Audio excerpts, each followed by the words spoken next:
आप सभी को मेरा नमस्कार। मैं डॉक्टर देवेंद्र सिंह दैया, डायरेक्टर स्टूडेंट्स वेलफेयर, चौधरी चरण सिंह हरियाणा एग्रीकल्चरल यूनिवर्सिटी हिसार में हूँ। मेरा बैकग्राउंड हॉर्टिकल्चर डिपार्टमेंट है। प्रोफेसर हूँ मैं हॉर्टिकल्चर डिपार्टमेंट में। पिछले 30 साल से ज़्यादा से मैं यहाँ पे हूँ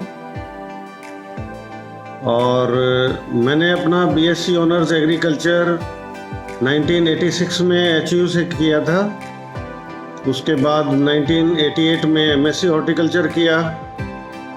1988 में पीएचडी में एडमिशन भी लिया, लेकिन 1989 में मैंने असिस्टेंट प्रोफेसर ज्वाइन किया। 1989 से 1995 तक जो हमारे फार्मर एडवाइजरी सेंटर हैं, कृषि विज्ञान केंद्र, मैंने वहाँ पे सर्विस की। और 95 से 97 मैंने दोबारा फिर इन सर्विस पीएचडी करने के बाद मैं अपने डिपार्टमेंट में टीचिंग और रिसर्च में रहा। पिछले 4 साल से मैं 2 साल से ज़्यादा career counselling and placement cell में एसोसिएट डायरेक्टर रहा और अब 2 साल से मैं डायरेक्टर स्टूडेंट्स वेलफेयर हूँ। हमारे हरियाणा में एक महाराणा प्रताप हॉर्टिकल्चर यूनिवर्सिटी है करनाल में, उसका भी मुझे additional charge dean college of horticulture का मिला हुआ है।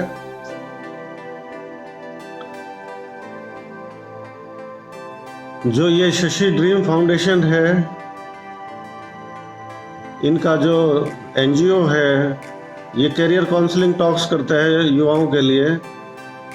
इसको मैं बहुत अप्रिशिएट करता हूँ और इनका ये बहुत ही नोबल कॉज है, क्योंकि मेरा ये मानना है कि जो काउंसलिंग है वही एक ऐसा माध्यम है जिससे हम यूथ को न सिर्फ कैरियर में बल्कि उसके लाइफ गोल्स में भी सही रास्ते पे ला सकते हैं। तो जितने भी युवा अब जुड़े हुए हैं मेरे साथ या बाद में मेरा टॉक को सुने, मेरी उनसे यही रिक्वेस्ट है कि समय निकाल के आप अपनी रीडिंग हैबिट डेवलप कीजिए, अच्छे आर्टिकल पढ़िए और कोई भी आपको काउंसलिंग टॉक है या मोटिवेशनल लेक्चर है, वो किसी भी टॉपिक पे हो, चाहे वो मेडिकल साइंस पे है, स्पोर्ट्स पे है, स्पिरिचुअलिटी पे है, उसको अच्छे स्पीकर को सुने। वो इसलिए ज़रूरी हो जाता है कि जब आप ये काम करेंगे तो आपका जो पर्सनैलिटी डेवलपमेंट है या आप कहें कि ओवरऑल डेवलपमेंट है, आपका विजन डेवलपमेंट है, वो इम्प्रूव होगा और आपका जो नज़रिया है देखने का, समझने का, जब वो आपका बेटर होगा तो आपके जो डिसीजन मेकिंग है वो बेटर होंगे। बात करते हैं हम एग्रीकल्चर की। एग्रीकल्चर इंडिया में एक ऐसा व्यवसाय है या एक मैं कहूँगा लाइफस्टाइल ये लोगों का कि मैक्सिमम हमारा जो पॉपुलेशन है वो इससे डायरेक्टली और इनडायरेक्टली अटैच है। और जो एग्रीकल्चर एजुकेशन है हमारा इंडिया में, वो पूरे वर्ल्ड में सबसे ज़्यादा वेल डेवलप्ड सिस्टम इंडिया में है। हमारे देश में Indian Council of Agriculture research, भारतीय कृषि अनुसंधान परिषद न्यू दिल्ली के माध्यम से जो पढ़ाई का कार्यक्रम किया जाता है, स्टेट एग्रीकल्चर यूनिवर्सिटीज़ जो हम बोलते हैं, हर एक राज्य में जो यूनिवर्सिटीज़ हैं उनके माध्यम से, कुछ हमारी सेंट्रल एग्रीकल्चर यूनिवर्सिटीज़ हैं, कुछ हमारी डीम्ड यूनिवर्सिटीज़ हैं, कुछ यूनिवर्सिटीज़ हमारी सेंट्रल यूनिवर्सिटीज़ हैं जिसमें एग्रीकल्चर फैकल्टी है या एग्रीकल्चर एक सब्जेक्ट है। 4 ऐसी यूनिवर्सिटी भी अभी पीछे बनी हैं। तो कुल मिला के ये हमारी एग्रीकल्चर एंड अलाइड यूनिवर्सिटीज़ 75 बनती हैं। इसमें से 64 स्टेट एग्रीकल्चर यूनिवर्सिटीज़ हैं। एग्रीकल्चर यूनिवर्सिटी के अलावा हॉर्टिकल्चर यूनिवर्सिटीज़ भी हैं 5। 1-2 यूनिवर्सिटी ऐसी हैं जो हॉर्टिकल्चर एंड एग्रीकल्चर यूनिवर्सिटी इकट्ठी हैं। 19 यूनिवर्सिटी हमारी वेटरनरी की हैं पूरे इंडिया में, जो अब कुछ साल से एग्रीकल्चर यूनिवर्सिटी से अलग होकर हमारी वेटरनरी यूनिवर्सिटी बनने लगी हैं। तो ये सब मिला के हमारी 75 यूनिवर्सिटीज़ हो जाती हैं। और हर यूनिवर्सिटी में अलग अलग कॉलेजेस हैं। एग्रीकल्चर कॉलेज भी एक से ज़्यादा हैं। एक स्टेट में एक से ज़्यादा यूनिवर्सिटी हैं, जैसे हरियाणा में 3 यूनिवर्सिटी हैं। चौधरी चरण सिंह हरियाणा कृषि विश्वविद्यालय है, Lala Lajpat Rai university of veterinary and animal sciences है हिसार में ही, हमारे कैंपस में ही। करनाल में महाराणा प्रताप हॉर्टिकल्चर यूनिवर्सिटी है। जो बड़े राज्य हैं जैसे राजस्थान है, एमपी है, यूपी है, वहाँ पे 4, 5, 6 यूनिवर्सिटीज़ भी हैं, फिशरी यूनिवर्सिटी भी हैं। तो 10 सब्जेक्ट ऐसे हैं जिसमें यूजी प्रोग्राम आईसीआर प्रोवाइड करता है। उसमें एग्रीकल्चर है, हॉर्टिकल्चर साइंसेज है, फॉरेस्ट्री साइंसेज है, फिशरी साइंसेज है, एग्रीकल्चर इंजीनियरिंग है, कम्युनिटी साइंस या जिसको हम होम साइंस कहते हैं वो है, डेयरी टेक्नोलॉजी है, फूड टेक्नोलॉजी है, सेरिकल्चर है और बायोटेक्नोलॉजी है। तो ये सभी सब्जेक्ट हमारे हैं जो यूजी प्रोग्राम में पढ़ाए जाते हैं अलग अलग यूनिवर्सिटीज़ में।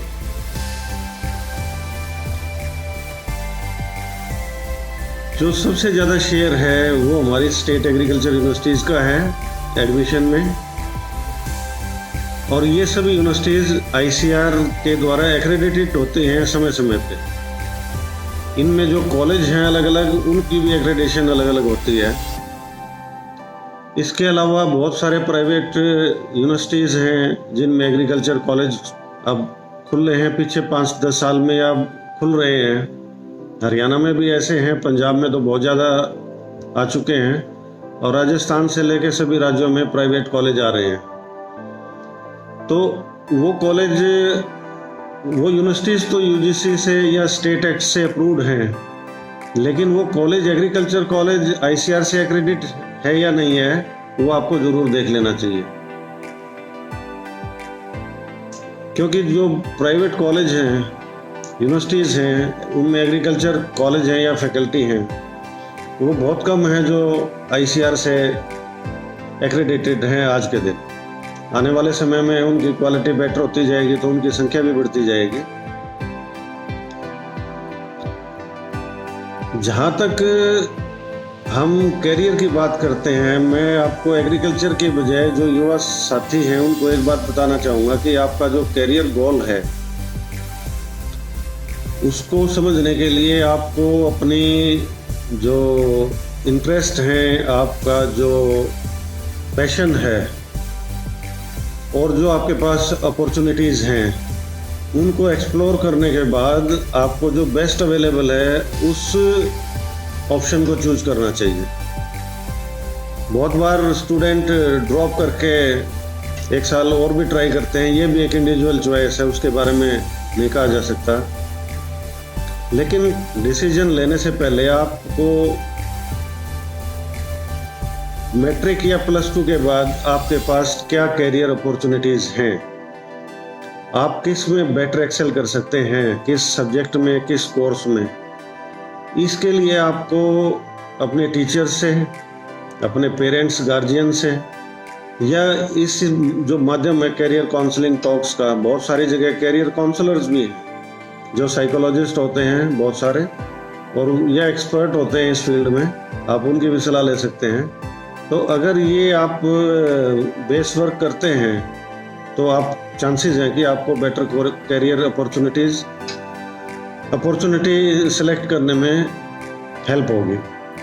ख़ासतौर पे जो हमारे साथी रूरल बैकग्राउंड में हैं, जो यूथ गांव में है, उनके पास ये पॉसिबिलिटी बहुत कम होती हैं, तो उनको पूरी कोशिश करनी चाहिए कि किसी भी माध्यम से वो कोशिश करें कि मुझे कहाँ कहाँ जाने का मौका मिल सकता है 10वीं के बाद, 12वीं के बाद। स्किल बेस्ड हमारे कौन से कोर्सेज हैं, नॉलेज बेस्ड कौन से कोर्सेज हैं, उसके बाद क्या क्या अपॉर्चुनिटीज़ हैं, ये हमारे को ज़रूर पता होना चाहिए। तो बात आती है एग्रीकल्चर में एजुकेशन की। जैसे मैंने अभी आपको पहले बताया था कि हमारे पास इंडिया में जो एग्रीकल्चर एजुकेशन सिस्टम है वो वर्ल्ड में सबसे ज़्यादा बिगेस्ट है और सबसे एफिशिएंट भी। इतना नेटवर्क हमारा हर एक स्टेट में है यूनिवर्सिटीज़ का, तो उसके लिए हमें ये बहुत ज़रूरी है कि उसके एडमिशन प्रोसीजर के बारे में हमें पता हो। हर एक स्टेट में जो एग्रीकल्चर यूनिवर्सिटी है जिसको हम SAUs बोलते थे हैं, स्टेट एग्रीकल्चर यूनिवर्सिटीज़, उनका एक सिलेक्शन प्रोसेस है एंट्रेंस एग्ज़ाम के थ्रू या मेरिट बेस, मोस्टली अब सिलेक्शन के थ्रू हो चुका है। तो टाइमली आप उसमें अप्लाई करें, उनका एंट्रेंस एग्ज़ाम है या जो भी प्रोसीजर उसको फॉलो करें, और आप मेरिट में आते हैं तो आपको उसमें एडमिशन मिलता है। और ये 4 ईयर प्रोग्राम है BSc ऑनर्स एग्रीकल्चर का। हॉर्टिकल्चर को भी मैं साथ साथ कवर करना चाहूँगा, क्योंकि हॉर्टिकल्चर एक ब्रांच है एग्रीकल्चर की, लेकिन अब ये एक पैरेलल इंडस्ट्री भी बन गई है, इसलिए हमारी यूनिवर्सिटीज़ भी अलग अलग खुलने लगी हैं। जैसे वेटरनरी यूनिवर्सिटी भी अलग खुलने लगी है, क्योंकि एक वेटरनरी भी हमारी एक पैरेलल इंडस्ट्री है जो एग्रीकल्चर का पार्ट है, लेकिन उसके पैरेलल वेल डेवलप्ड इंडस्ट्री है हमारी। वैसे ही हमारी हॉर्टिकल्चर इंडस्ट्री है।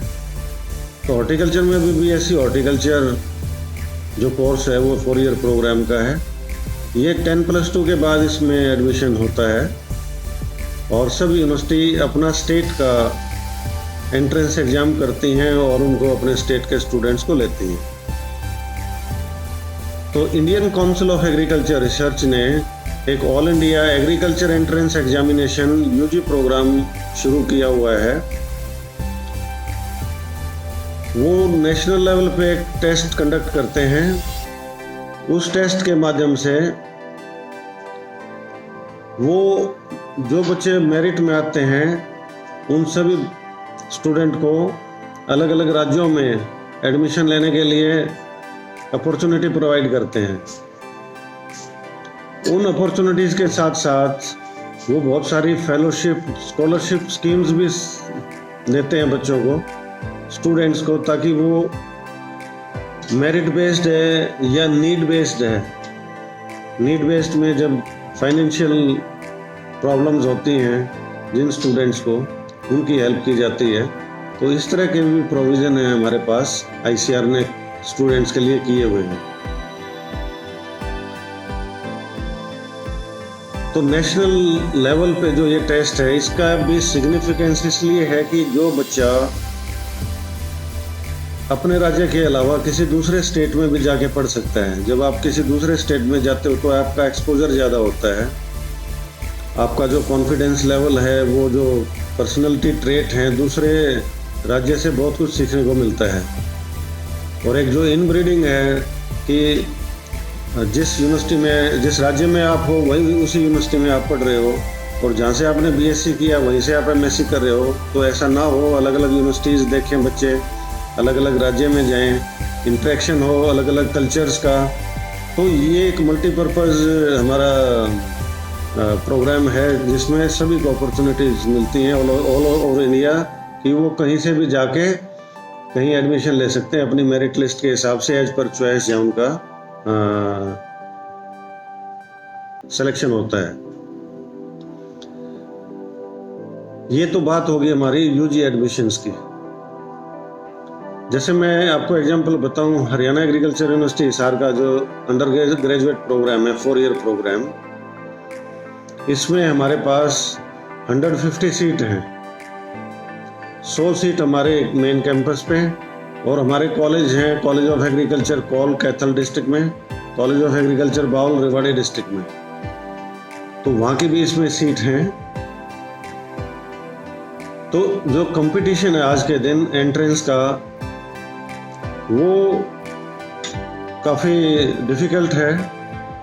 आमतौर पे 10,000 से 14,000 के बीच में स्टूडेंट अप्लाई करते हैं हर साल। कभी 12,000 हैं, कभी 13,000, 14,000 भी हैं, कभी 11,000, 12,000, 13,000, इस तरह से उनकी स्ट्रेंथ रहती है जब वो एंट्रेंस के लिए अप्लाई करते हैं। और जो नंबर ऑफ़ सीट्स हैं वो 150 हैं।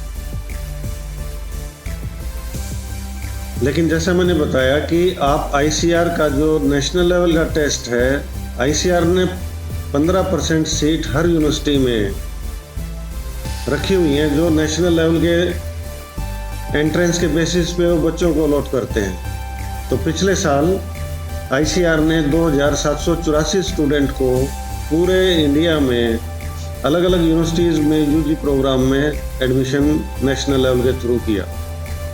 तो आपके पास एक ऑप्शन वो है जिसको आप एक्सप्लोर कर सकते हैं। एक 6 ईयर प्रोग्राम भी हमारा यहाँ चलता है, पंजाब एग्रीकल्चर यूनिवर्सिटी लुधियाना में भी है, जिसमें मैट्रिक के बाद 6 साल के बाद आपको बीएससी ऑनर्स एग्रीकल्चर की डिग्री मिलती है। तो 2 साल यहाँ पे आपको 11th-12th के कोर्स पढ़ाए जाते हैं जो कि हरियाणा बोर्ड से एक्रेडिट हैं, और फिर 4 साल जो 4 ईयर प्रोग्राम है उसके कोर्स पढ़ाए जाते हैं। तो 10वीं के बाद भी जो हमारा एंट्रेंस एग्ज़ाम है उसमें हमारे सिर्फ 50 सीट हैं, और उसके लिए भी हमारे पास 5-7 हज़ार बच्चों की एप्लीकेशन आती हैं। तो आपको एडमिशन लेने के लिए ऑफ कोर्स काफ़ी मेहनत करनी पड़ेगी, आपको तैयारी करनी पड़ेगी मेरिट में आने के लिए और एडमिशन लेने के लिए। बेसिकली ये जो 6 ईयर प्रोग्राम है 10वीं के बाद, ये शुरू इसलिए किया गया था क्योंकि आज से अगर 15 साल पहले देखें, 20 साल पहले देखें और आज के दिन भी ये जारी है कि जो मेडिकल और इंजीनियरिंग प्रोफेशन है, ख़ास तौर पे इंजीनियरिंग प्रोफेशन है, इसमें नंबर ऑफ इनटेक स्टूडेंट्स का इतना ज़्यादा हो गया था कि इसका असर सभी दूसरी कोर्सेज में पड़ने लग गया था। और उसके कारण इंजीनियरिंग में तो सेवरल लैक्स सीट हो गई थी पूरे स्टेट्स में भी और अलग अलग नेशनल लेवल पे भी। तो जो हमारा रॉ टैलेंट है 10वीं के बाद जो होशियार बच्चे हैं और वो एग्रीकल्चर में आना चाहते हैं, तो हमने यूनिवर्सिटी ने ये डिसाइड किया था कि 6 ईयर प्रोग्राम शुरू किया जाए ताकि टैलेंटेड बच्चों को मौका मिले और 10वीं के बाद आके वो हमारी यूनिवर्सिटी में एडमिशन ले सके। जैसा मैं पहले भी कह रहा था कि हमारा जो कैरियर गोल है वो हमें सोच समझ के चुनना चाहिए। इंजीनियरिंग कॉलेज की जो भरमार हुई और उसके बाद जो एम्प्लॉयमेंट जनरेट हुई, उसका कारण यही था कि जो इंजीनियरिंग कॉलेज थे वो बहुत मैं कहूँगा कि बेसिक एजुकेशन भी प्रोवाइड नहीं कर पाए। उसके कारण जो बच्चों की एम्प्लॉयबिलिटी रेट था वो वहाँ पे बहुत कम हो गया और वो ऐसे बहुत सारे इंजीनियरिंग कॉलेज बंद भी हो गए। तो जो एग्रीकल्चर सेक्टर है ये इतना वास्ट सेक्टर है, इसमें जैसे मैंने बताया कि 10 तो हमारे कोर्स हैं जो यूजी प्रोग्राम के। अगर आप एमएससी में देखें तो हमारे 90 कोर्सेज हैं जिसमें बच्चे एमएससी कर सकते हैं। पीएचडी में 85 कोर्सेज हैं जिसमें बच्चे एडमिशन ले सकते हैं। तो ये बहुत बड़ा वाइड फील्ड है और हर स्टूडेंट को ये सोचना चाहिए कि जब मैं ग्रेजुएशन कर रहा हूँ तो ग्रेजुएशन के बाद भी बहुत सारी अपॉर्चुनिटीज़ होती हैं, कैरियर अपॉर्चुनिटीज़। और जैसे +2 एक लॉन्चिंग पैड है, तो ग्रेजुएशन एक बड़ा लॉन्चिंग पैड है जिसके बाद आप बहुत सारे फील्ड चूज़ कर सकते हो। कोई भी ग्रेजुएट, चाहे वो इंजीनियरिंग से है, चाहे वो एग्रीकल्चर से है, मेडिकल कॉलेज से है, कॉमर्स से है, लॉ से है या फाइन आर्ट्स से है, तो ये बच्चे ग्रेजुएशन के बाद किसी भी फील्ड में जा सकते हैं। ये सिविल सर्विसेज की तैयारी कर सकते हैं, ये सर्विस सिलेक्शन बोर्ड की तैयारी कर सकते हैं, अपने जो फील्ड है उसको छोड़ के ये डिफेंस सर्विसेज में जा सकते हैं, ये आगे मैनेजमेंट कर सकते हैं। तो इनके लिए सारी ऑप्शंस ओपन है ग्रेजुएशन एग्रीकल्चर, इंजीनियरिंग, मेडिकल या किसी भी फील्ड में करने के बाद। लेकिन हम बात करेंगे आज एग्रीकल्चर ग्रेजुएट को बीएससी करने के बाद क्या क्या मेजर हमारी उसी के फील्ड में क्या ऑप्शंस हैं। एक तो जैसे मैंने बताया कि post graduate programme MSc PhD करके जो हमारे स्टूडेंट हैं वो साइंटिस्ट बन सकते हैं या यूनिवर्सिटीज़ में टीचिंग का काम कर सकते हैं। पीजी प्रोग्राम हमारे बहुत वेल डेवलप्ड हैं, उसमें भी हर एक यूनिवर्सिटी अपना एंट्रेंस एग्ज़ाम लेती है और स्टूडेंट बहुत सारा नंबर, एक रेशो है जो पीजी ऑप्ट करता है। उसी तरह आईसीआर एक All India entrance exam conduct करती है जो एमएससी और पीएचडी के लिए होता है। पीजी प्रोग्राम जीआरएफ एसआरएफ, जो बच्चा उसको क्लियर करता है उसको किसी दूसरी यूनिवर्सिटी में एडमिशन का मौका भी मिलता है और साथ में उसको फेलोशिप भी मिलता है। जितनी भी स्टेट एग्रीकल्चर यूनिवर्सिटीज़ हैं वो भी मेरिट फेलोशिप हर एक स्टूडेंट को देते हैं। उसके अलावा बहुत सारे कैटेगरी के भी फेलोशिप हैं, जो हमारे schedule caste schedule tribe category है उनका भी एक फेलोशिप है, और भी लो इनकम ग्रुप हैं उनके लिए भी कहीं ना कहीं सरकार के बहुत सारी सोर्सेज हैं जहाँ पे ये फेलोशिप की ऑप्शन है। एक बात और मैं एम्फेसाइज करना चाहूँगा कि जो फीस स्ट्रक्चर एग्रीकल्चर यूनिवर्सिटीज़ का है वो बहुत ज़्यादा नॉमिनल है। इतनी सस्ती अंडर ग्रेजुएट और पोस्ट ग्रेजुएट एजुकेशन किसी भी कोर्स में किसी भी फील्ड में आपको नहीं मिलेगी। खासतौर पे जो हमारी स्टेट एग्रीकल्चर यूनिवर्सिटीज़ हैं, प्राइवेट में उनका डिपेंड करता है कि वो क्या फैसिलिटी प्रोवाइड कर रहे हैं और उनका थोड़ा हायर लेवल पे जाके फीस स्ट्रक्चर रहता है। जैसे मैं अपने यूनिवर्सिटी की बात करूँ तो जो हमारा यूजी प्रोग्राम है जिसमें बीएससी ऑनर्स एग्रीकल्चर कराई जाती है उसका फीस 28-30 हज़ार रुपये साल का है। तो इतना सस्ता एजुकेशन, और उसके बाद आपको फेलोशिप की अपॉर्चुनिटीज़ बहुत मिल रही हैं, आईसीआर फेलोशिप की मिल रही हैं, मेरिट फेलोशिप की मिल रही हैं, और बहुत सारी कैटेगरी या नीड बेस्ड फेलोशिप की ऑप्शंस आपके पास अवेलेबल हैं। तो साधारण परिवार के बच्चे भी या जिनके पास ज़्यादा साधन नहीं हैं वो बच्चे भी यहाँ पे आराम से बिना फाइनेंशियल कंस्ट्रेंट के पढ़ाई कर सकते हैं। उनको एक अपॉर्चुनिटी है और हर एक राज्य में है ये।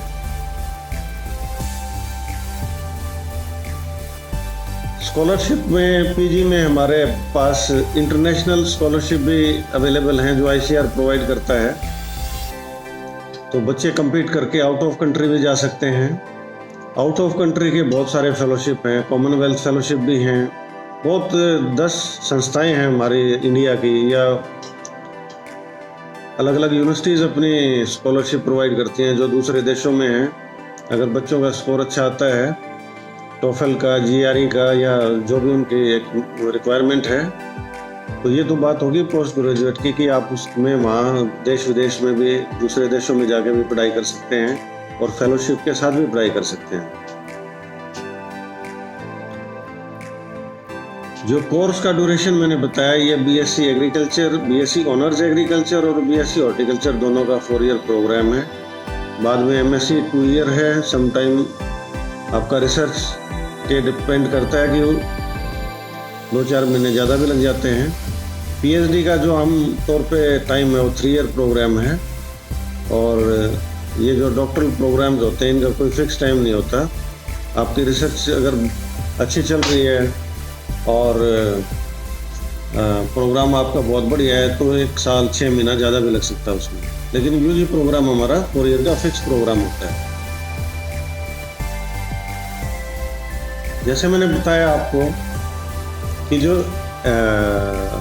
हमारा जो कैरियर है वो ग्रेजुएशन के बाद एक लॉन्चिंग पैड है और हमारे पास बहुत सारी अपॉर्चुनिटीज़ हैं। हम अगर चाहें तो हायर एजुकेशन की तरफ जा सकते हैं। हायर एजुकेशन के साथ साथ हम डिफेंस सर्विसेज में जा सकते हैं, सिविल सर्विसेज में जा सकते हैं हम, और कोई एंट्रेंस एग्ज़ाम जो गवर्नमेंट जॉब हैं, स्टेट गवर्नमेंट जॉब है, सेंट्रल गवर्नमेंट जॉब है, उनमें जा सकते हैं। या इसके अलावा जो एग्रीकल्चर हॉर्टिकल्चर डिपार्टमेंट हैं उनमें जो हमारी पॉसिबिलिटीज़ हैं हम उनमें जॉब ले सकते हैं। जो एग्रीकल्चर रिलेटेड सेक्टर्स हैं, हैफेड है, नेफेड है, सीड एजेंसीज़ हैं, नेशनल सीड कॉरपोरेशन है, हर उसमें पंचायत सिस्टम में है, हर जगह एग्रीकल्चर ग्रेजुएट्स की रिक्वायरमेंट रहती हैं। इसी तरह जो हॉर्टिकल्चर ग्रेजुएट हैं उनका भी, जैसे आप हरियाणा में देखो तो हरियाणा अर्बन डेवलपमेंट अथॉरिटी है, horticulture department government of Haryana है जहाँ हॉर्टिकल्चर डेवलपमेंट ऑफिसर लगते हैं।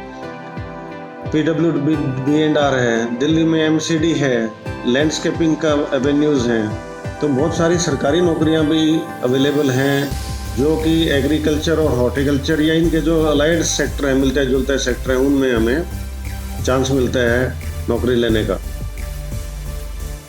इसके अलावा क्योंकि जो एग्रीकल्चर हॉर्टिकल्चर है ये स्किल बेस्ड एजुकेशन प्रोवाइड करते हैं कि आप जो चीज़ें सीखते हैं उसको प्रैक्टिकल कराया जाता है, बच्चों को इंटर्नशिप कराई जाती है, इंटर्नशिप के टाइम भी उनको फेलोशिप दिया जाता है। तो जो आप स्किल एक्वायर करते हैं इस टाइम पे या इसी दौरान, पढ़ाई के दौरान, जो आपकी एक्सपोजर विजिट होती हैं, जो आपके एजुकेशनल टूर्स होते हैं, जो आप अलग अलग ट्रेनिंग्स करते हैं, आपको अलग अलग यूनिवर्सिटीज़ में जाने का मौका मिलता है ट्रेनिंग करने का। तो जो स्किल आप वहाँ से एक्वायर करते हैं, तो उस स्किल को एक्वायर करके आप एक बेटर एंटरप्रेन्योर भी बन सकते हैं, या आजकल कहें तो स्टार्टअप भी स्टार्ट कर सकते हैं। लेकिन जब आप एंटरप्रेन्योरशिप की बात करते हैं या स्टार्टअप शुरू करने की बात करते हैं, तो सिर्फ आपको डिग्री या जो आपका एक सब्जेक्ट नॉलेज है उससे काम नहीं चलेगा। इवन जो कॉरपोरेट सेक्टर है, आप एमबीए कर सकते हैं। एग्रीकल्चर बिजनेस मैनेजमेंट में भी हमारी एमबीए है। और जो कॉरपोरेट सेक्टर है, प्राइवेट सेक्टर है, उसमें बहुत सारी जॉब है मैनेजर्स की।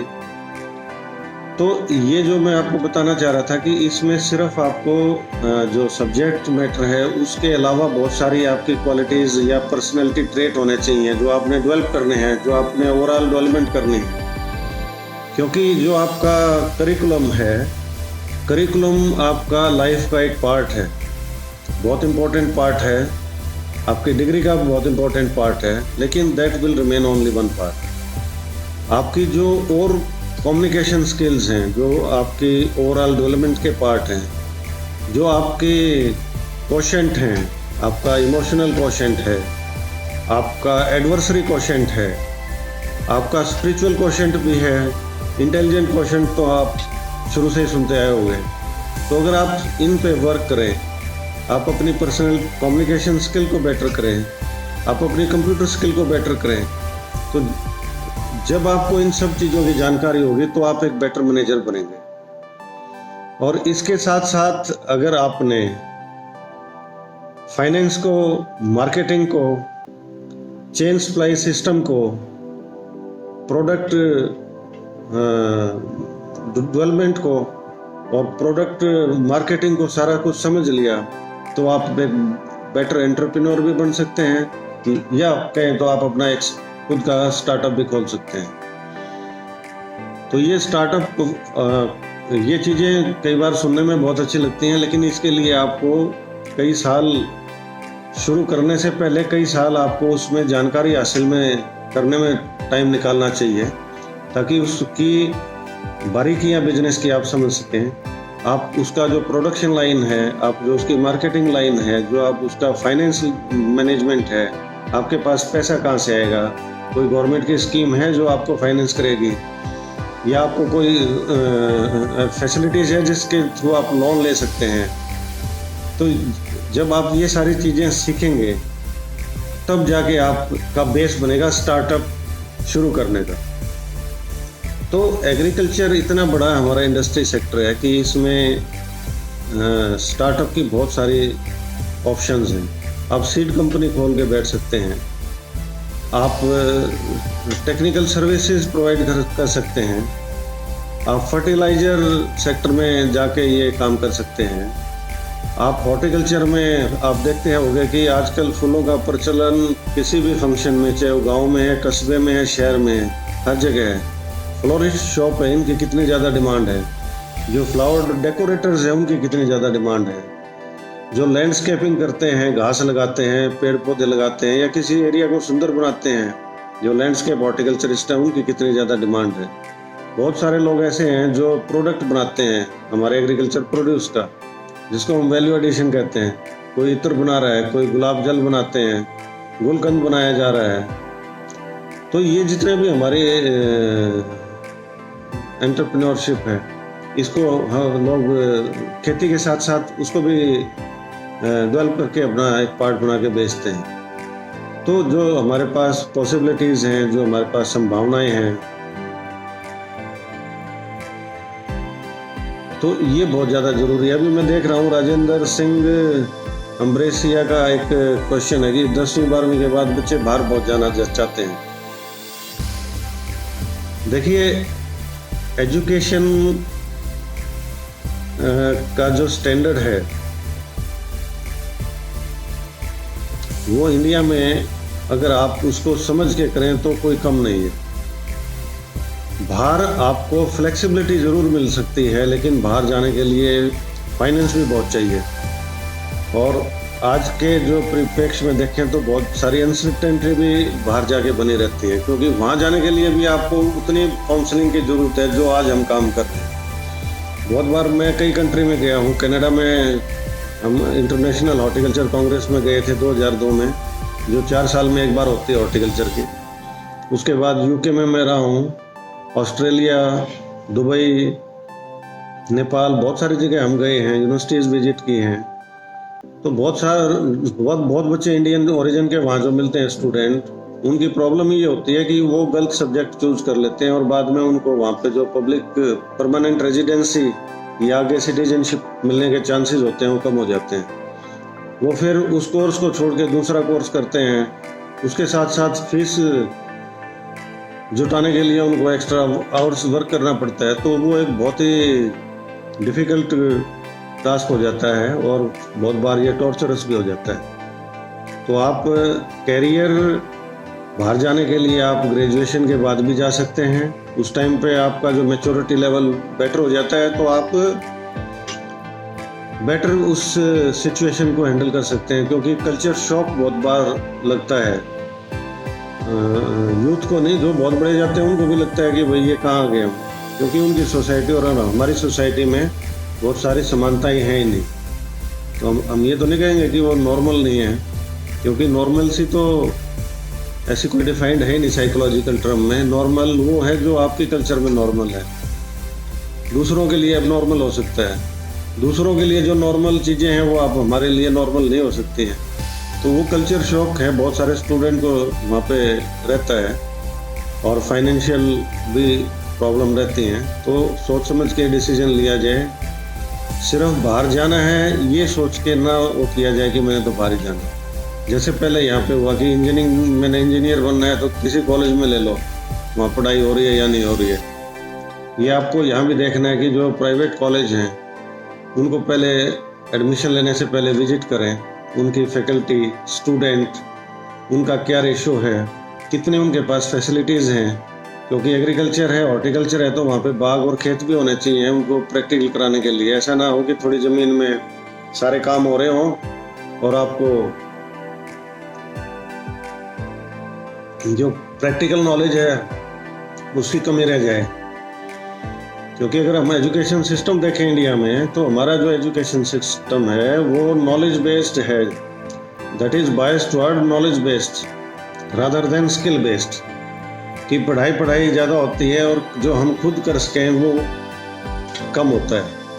तो आपको इस सेक्टर में आना है तो ये ज़रूर माइंड में रखना है कि मैंने स्किल बेस्ड नॉलेज एक्वायर करनी है। और जब आपके हाथ में स्किल होती है तो आप कोई भी काम स्टार्ट करके अपना जो रोज़मर्रा का एक रेगुलर इनकम है वो आपको कोई नहीं रोक सकता, बिकॉज आप स्किल्ड आदमी हैं। आपको अगर हॉर्टिकल्चर की बात करें तो आप अपनी नर्सरी बना के प्लांट तैयार करके बेच सकते हैं, उसमें लाखों रुपए कमाते हैं लोग हर महीने के।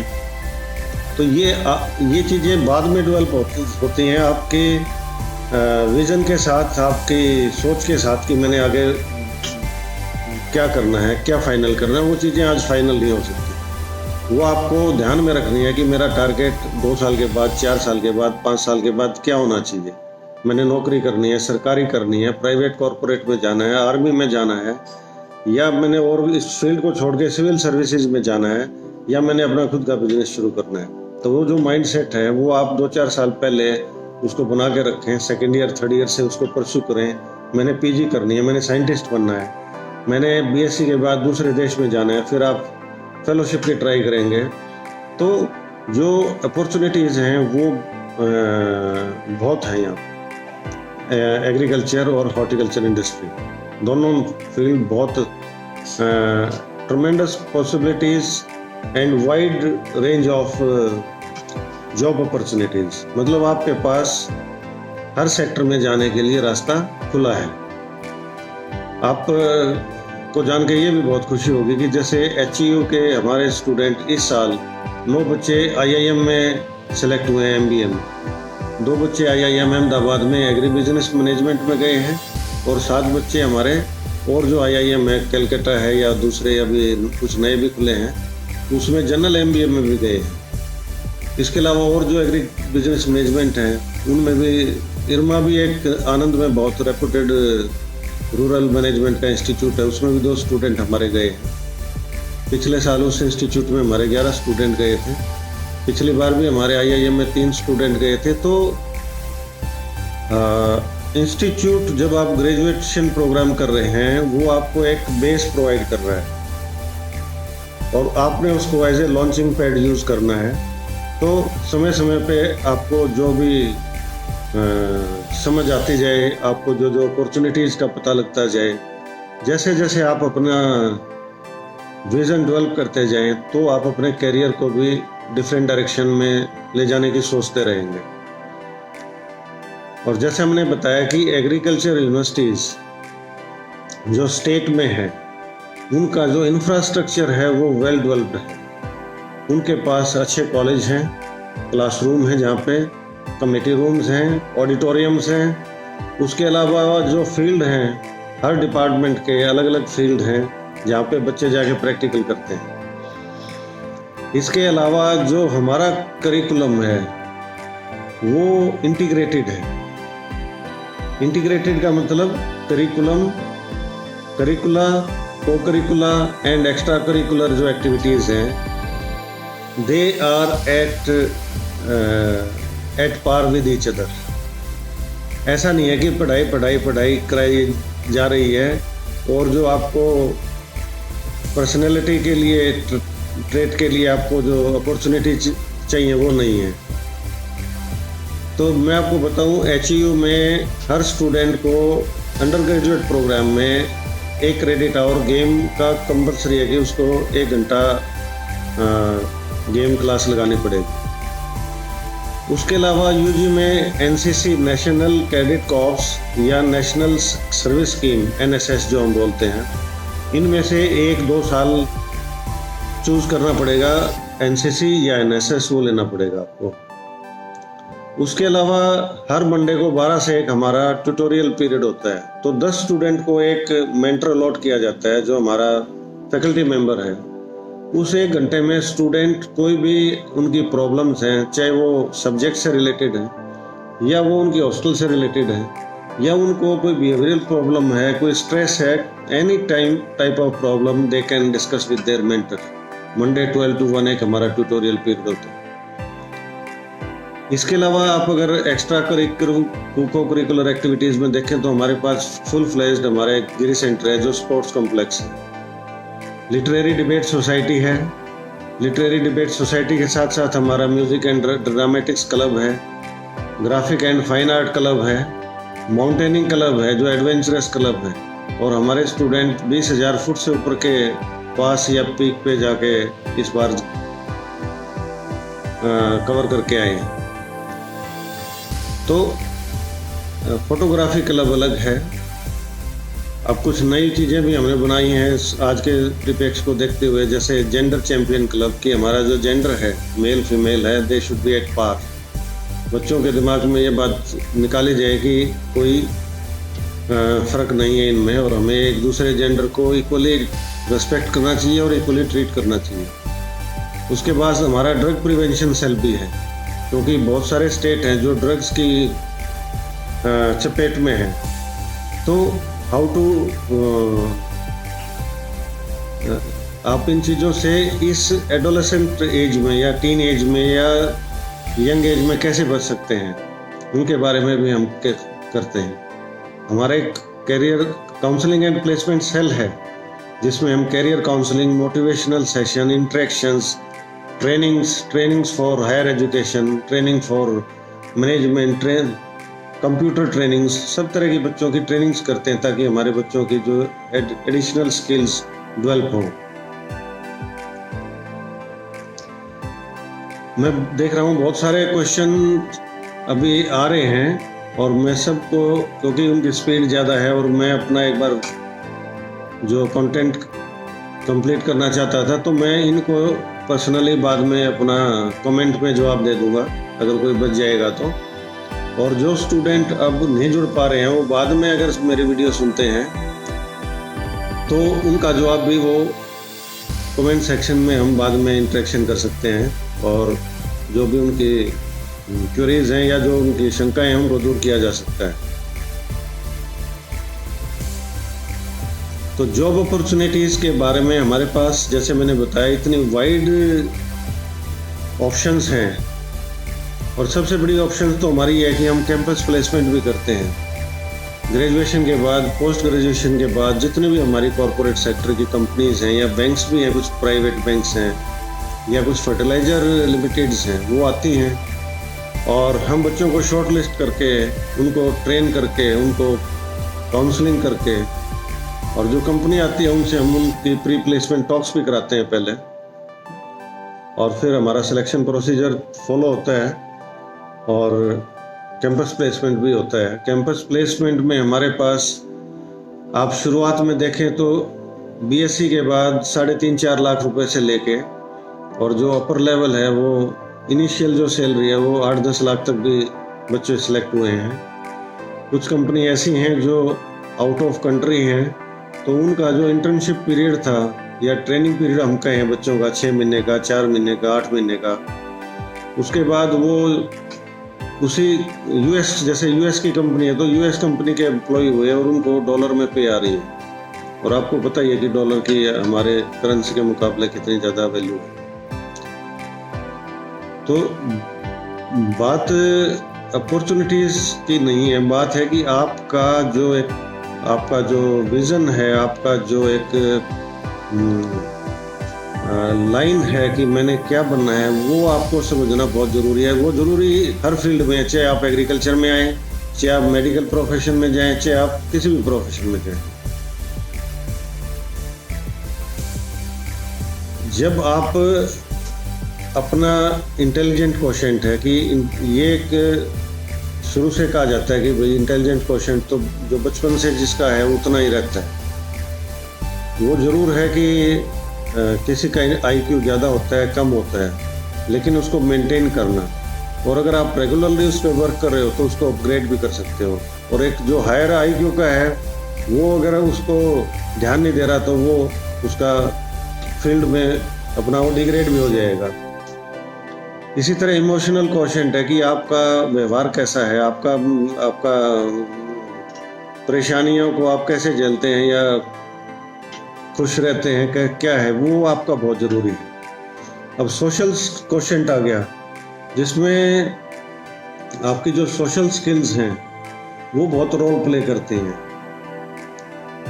और जो अभी मैं सर्वे देख रहा था नेशनल इंटरनेशनल लेवल पे, ख़ासतौर पे कॉरपोरेट सेक्टर में, उसमें तो ये था कि जो आपकी कॉग्निटिव स्किल है, जो आपकी पढ़ाई लिखाई है, उससे ज़्यादा जो आपकी दूसरी ट्रेट हैं, आपके सोशल स्किल्स हैं, आपकी इमोशनल क्वोशेंट है, आपका एडवर्सरी क्वोशेंट है कि अगर कोई विपरीत स्थिति आती है तो आप उसमें कैसे उसको मैनेज करते हैं।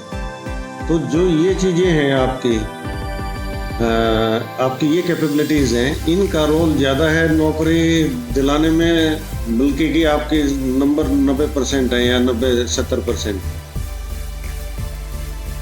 तो ये जो चीज़ें हैं ये बहुत इम्पोर्टेंट है कि आप एक बेटर ह्यूमन बीइंग बने। उसके लिए आपको बहुत सारे, आपको स्पिरिचुअल क्वोशेंट है उसके बारे में भी पढ़ना चाहिए, क्योंकि स्पिरिचुअल क्वोशेंट का रिलीजन से कोई लेना देना नहीं है। वो आपकी जो ये पर्सनैलिटी ट्रेट की हम बात कर रहे हैं, इनको आगे बढ़ाने में काम मदद करता है। तो ये सारी चीज़ें जब आप एक एक करके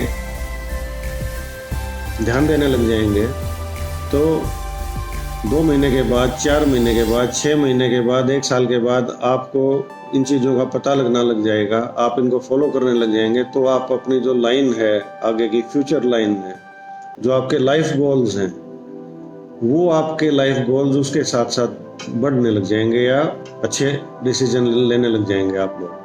तो यूथ को इस बात पे जोर रखना है कि मुझे क्या फैसिलिटीज़, क्या अपॉर्चुनिटीज़ मिल रही हैं, मेरा इंटरेस्ट क्या है, उसमें से बेस्ट ऑप्शन क्या है, और फिर मुझे उसके लिए दो चार अपने जो सीनियर हैं, जो अपने पेरेंट्स, गार्जियन हैं, आपके टीचर्स हैं, आपकी सोसाइटी में जो अच्छे लोग हैं जिनको आप जानते हो, जो आपकी मदद कर सकते हैं, जिसको आप सोचते हो कि ये मुझे गाइड करेगा, आप उनसे गाइडेंस लें और अपना आगे डिसीजन करें।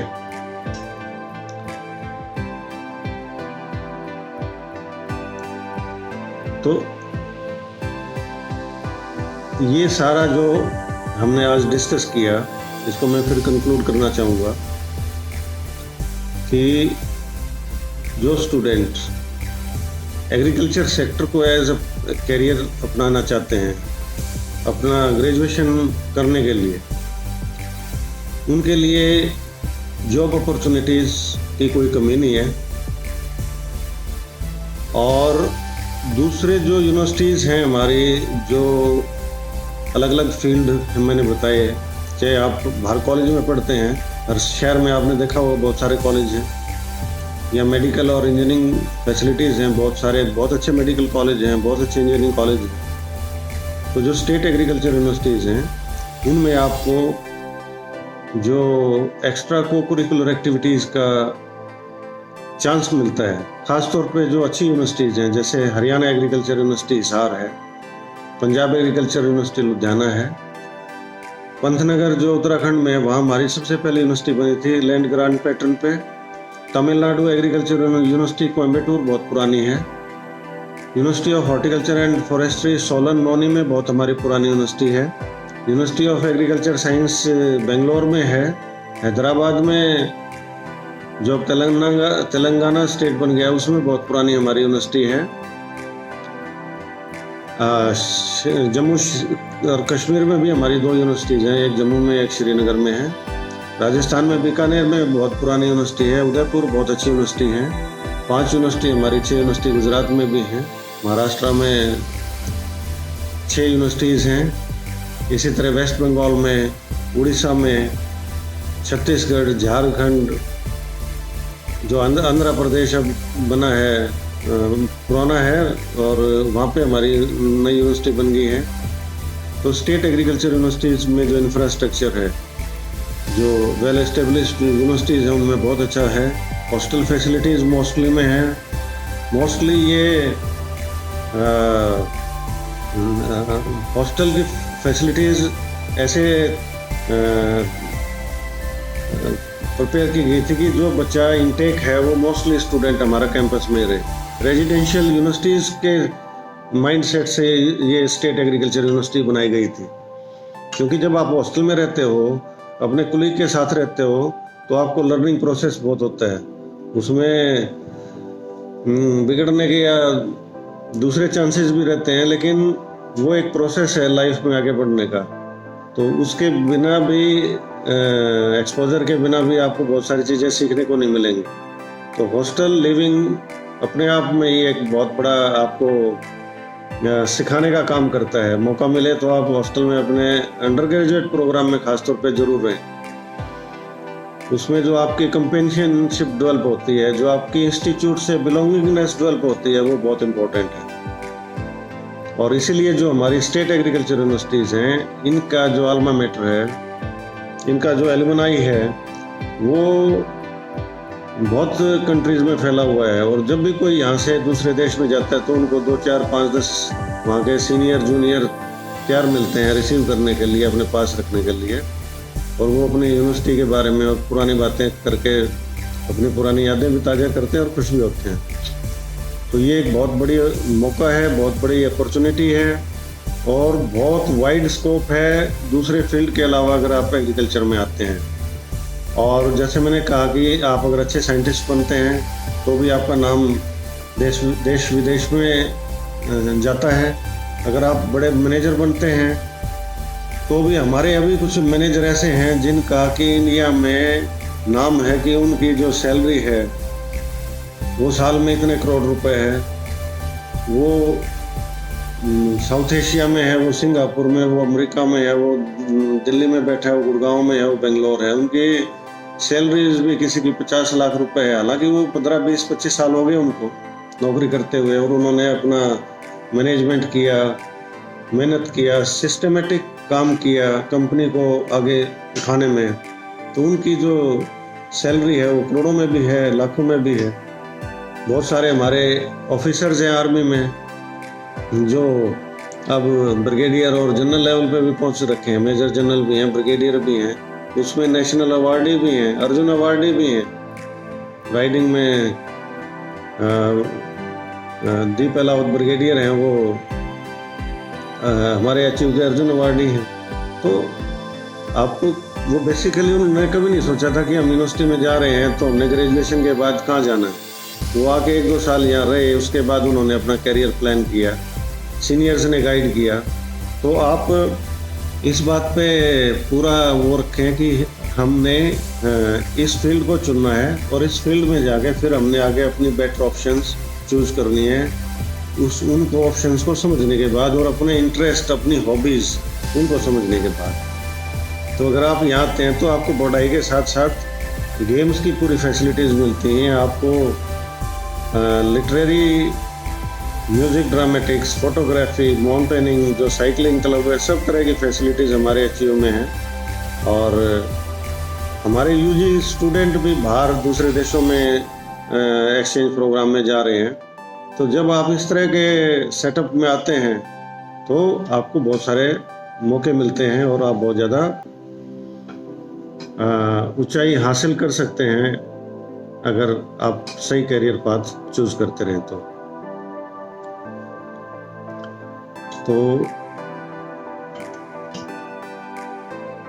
लड़कियों के लिए मैं एक विशेष बताना चाहता हूं कि उनके लिए हमारी अपॉर्चुनिटीज़ एग्रीकल्चर में, एग्रीकल्चर इंजीनियरिंग में, बीटेक में, और बीएससी पहले जो होम साइंस था उसको कम्युनिटी साइंस का नाम चेंज किया है। उनमें लड़कियों के लिए तीनों में इक्वल अपॉर्चुनिटीज़ हैं और तीनों कोर्सेज के बच्चे, चाहे वो बीटेक एग्रीकल्चर इंजीनियरिंग है, चाहे वो बीएससी ऑनर्स एग्रीकल्चर है या बीएससी होम साइंस है, सभी एग्री बिजनेस मैनेजमेंट में IIM अहमदाबाद है या इरमा है या और हमारे एग्री बिजनेस मैनेजमेंट में उनको जो वेटेज है वो बराबर मिलती है। तो वो भी एक बहुत बड़ा एक कहें कि फ़ायदा है इसमें आने का कि आप अगर आगे एज ए मैनेजर अपनी लाइन चूज करना चाहें तो इसके साथ साथ मैं शशि ड्रीम फाउंडेशन, इनके जो एफर्ट है, मुझे ऐसा है कि शायद इन्होंने इस सेशन में, ये इनका 52वां करियर काउंसलिंग सेशन है, तो इसके लिए मैं इनको बहुत बहुत बधाई देता हूँ और मैं उम्मीद करता हूँ कि ये आगे फ्यूचर में जो इन्होंने इस तरह का एक नोबल कॉज है और यूथ को एक एम्पावर करने के लिए जो काउंसलिंग का इन्होंने जरिया ढूंढा है, ये बहुत अप्रिशिएबल है। अगर इस तरह के कार्य हर एक गांव में, हर एक ब्लॉक पे और हर एक डिस्ट्रिक्ट पे और स्टेट में होने लग जाए तो जो हमारा यूथ है उसका जो डिसीजन मेकिंग है, उसका जो अपॉर्चुनिटीज़ हैं उनको, वो बहुत बेटर हो सकती है। उनके जो टैलेंटेड बच्चे हैं बहुत बार उनको पता ही नहीं होता कि मुझे जाना कहाँ पे। तो मैं इनका बहुत धन्यवाद करता हूँ कि इन्होंने मेरे को भी एक मौका दिया आप सबसे इंटरेक्ट करने का और फ्यूचर में भी मैं इनको अश्योर करता हूँ कि इनको जब भी कोई मेरी ज़रूरत पड़ेगी तो मैं हमेशा इनके लिए, इनके साथ काम करने के लिए तैयार हूँ। और मैं दोबारा रिपीट करता हूँ कि जो युवा या स्टूडेंट्स या उनके पेरेंट्स भी, अगर वो अभी लाइव सेशन में ना इंटरेक्ट कर पाए हों और बाद में अपने क्वेरीज, अपने क्वेश्चन कमेंट में डाल के मेरे से रूबरू हो सकते हैं, उसके माध्यम से हम आपको कोशिश करेंगे जवाब देने की और मैं अपनी पर्सनल डिटेल भी शेयर कर लूँगा कोई मेरे से अगर बात करना चाहेगा। आप सबका बहुत बहुत धन्यवाद। Thank you very much. नमस्कार।